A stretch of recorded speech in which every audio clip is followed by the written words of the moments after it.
What is going on, guys? It's Insider Report, back with another video. Join us now as we dive into this week's edition of the Blue Brand SmackDown, along with the wildest news stories and rumors you need to know. This week's update is packed with shocking news, including mass WWE superstar releases, the real reason behind those releases, Alexa Bliss joining the Wyatt Six, Nikki Bella's surprising return to WWE, Pentagon Jr.'s dream matches, AEW firing a wrestler after an arrest, and so much more. Be sure to subscribe and hit that notification bell for daily wrestling updates, and check out our new videos on WWE Insider Report. Now, as always, we won't just recap the matches, we're breaking it all down into the good, the bad, and the downright ugly. Let's get into it. The good LA Knight's trash-talking game is on fire. Last night, LA Knight proved once again why he's one of the most entertaining superstars on the mic. Calling out Drew McIntyre for his constant whining and dubbing him Drew McCry, Knight had the crowd eating out of the palm of his hand. Even though he lost his Elimination Chamber qualifier, Knight showed that he doesn't need constant wins to stay relevant. Bonus points for his heartfelt mental health message to the fans before roasting McIntyre.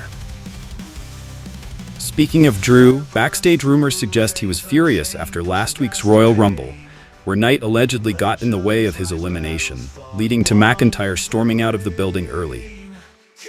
Drama, drama, drama. R-Truth, the undisputed king of comedy. R-Truth continues to be WWE's MVP when it comes to comedy. Last night, he had fans in stitches as he tried to comfort a beaten-up Akira Tozawa, only to drop him like a sack of potatoes the moment he saw King of the Ring Jey Uso. Whether Truth writes his own material or just delivers it flawlessly, one thing's for sure, this man deserves a lifetime contract with WWE. Never change, Truth. Charlotte Flair versus Tiffany Stratton, a feud worth watching. The exchange between Charlotte Flair and Tiffany Stratton last night has us hyped for a potential WrestleMania 41 program. While we don't want Stratton to lose her WWE Championship to the Queen just yet, this feud could solidify Tiffany as a main event superstar. Both women's in-ring work is top tier, and this storyline could showcase the many dimensions of Stratton's character. Let's go, Tiffy. Jey Uso is over with WWE Universe. Jey Uso has reached that rare level of popularity reserved for babyfaces like Cody Rhodes and John Cena. His connection with the fans is undeniable, and his in-ring performances continue to prove he's more than just a catchphrase. Main event Jey is here to stay, and anyone doubting his push needs to take a seat and acknowledge the man's talent. Solid Elimination Chamber qualifier. The triple threat match between Jey Uso, LA Knight, and Drew McIntyre was predictable but solid. It built anticipation for March's Elimination Chamber and further cemented Drew as a viable world title contender. Plus, the Street Profits are back with a fiery promo that put the entire tag team division on notice. Montez Ford and Angelo Dawkins are ready to reclaim their spot at the top. The bad, did we really need Carmelo Hayes versus Tozawa? SmackDown is no stranger to filler matches, but this one felt especially unnecessary. Despite WWE's attempts to build off Hayes eliminating Tozawa from the Royal Rumble, the match lacked any real stakes or excitement. Time that could have been better spent elsewhere. No mic time for Alexa Bliss. After a 2-year absence, Alexa Bliss made her long-awaited return to WWE after 2 years. But where was the mic time?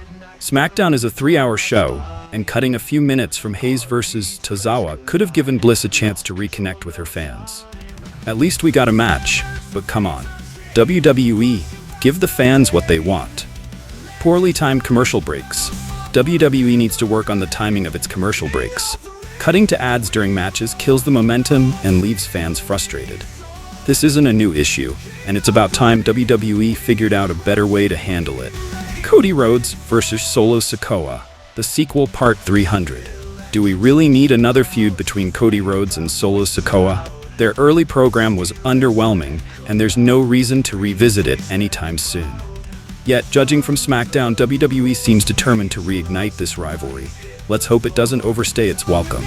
The downright ugly SmackDown was a mixed bag this week, especially for a post-Royal Rumble episode. While there were some standout moments, the show felt disjointed at times, with questionable booking decisions and missed opportunities. What did you guys think of the Blue Brand last night? Let us know in the comments below. Breaking news, mass WWE releases. Now let's dive into the biggest story of the week. Mass WWE releases. According to Fightful Select, WWE decided on these releases just as SmackDown went to air. The following superstars are no longer with the company: AOP, Akaman Razor, Paul Ellering, Blair Davenport, Cedric Alexander, Sonya Deville, Ila Drago, Giovanni Vinci. The Good Brothers, Carl Anderson and Luke Gallows. The reasons behind these releases range from budget cuts to creative having no plans for these talents. For example, Sonya Deville's contract wasn't renewed, while AOP reportedly had backstage heat due to outside projects that left some in the industry unhappy. Blair Davenport's release was particularly disappointing, as she's only 28 and had just been called up to SmackDown. Meanwhile, Cedric Alexander is already being eyed by AEW to join their version of the Hurt Business. Backstage reports suggest some talent were caught off guard by these releases, especially since many of them had recently been on TV or were scheduled for more exposure.